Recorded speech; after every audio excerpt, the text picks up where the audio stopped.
Since we on the topic of college, I had a question. I want to know, since you were the last pick of the draft in your draft class, and I'm curious, what were you doing on draft night when you were selected? So what I was doing, when the draft started, it's crazy. I went to the University of Washington with my teammates, with the guys that were on my team. And we were just shooting hoops.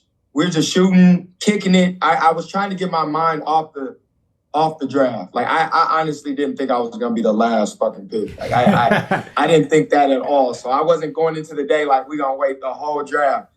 I was projected to be, I had a team at the end of the first round that said they might pick me, but I was projected to be start of the second round, maybe middle of the second round at the latest.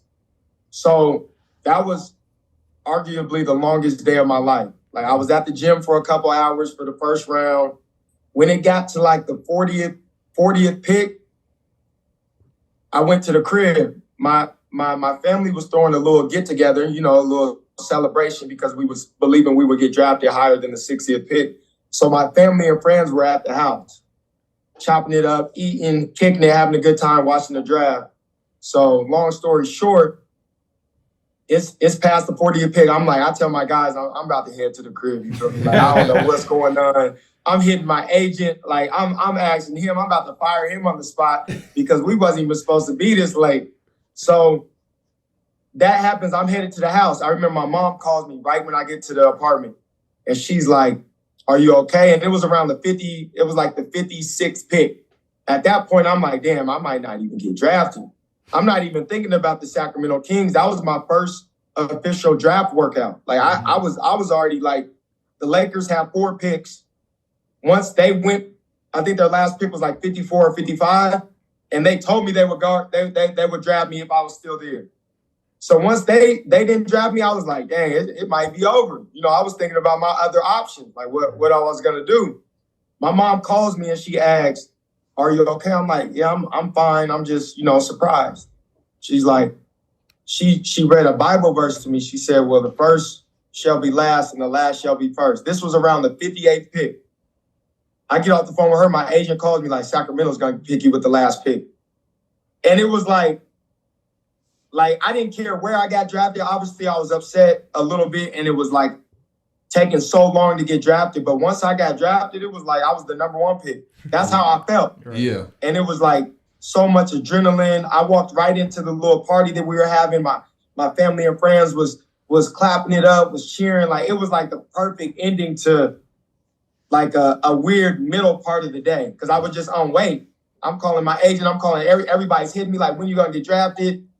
And it just happened. It happened that quick, and it was like it was a blessing in disguise for me, because I really got a chance that usually 60th picks would get invited to training camp, making the team, and then it was all she wrote after that. So you ended up in Sacramento. Now things have changed with Sacramento, right? Making the first playoff appearance in 16 years or whatever. But you were kind of there, and I say it so you don't have to, and like the turmoil age where it felt like they were using high draft picks and not getting people that will return to the roster after a couple seasons. So I wanted to ask you about your experience with the Sacramento Kings specifically. My experience was good. Like, they gave me an opportunity when nobody would. Obviously, it was like rebuilding stages. We were lottery teams every year. I was there for 3 years. It was a lot going on. And then one of the years, like, we were about to move to Seattle. Like, it was crazy stuff going on. Like, The team got sold. They had meetings with us telling us it was over. We moving to Seattle. Obviously, like, I would love for the team to stay in Sac. But deep down, I was kind of hyped too. Like, it's going back to the crib. Right. Like, I'm going to be playing like D Rose does in Chicago. Like, I was thinking all that. Like, you feel me? But Sacramento, one thing about Sacramento, they gave me my first chance. I love the city. I love the fans. The community embraced me with open arms. It was a tough situation to get drafted to, because we was in a losing situation.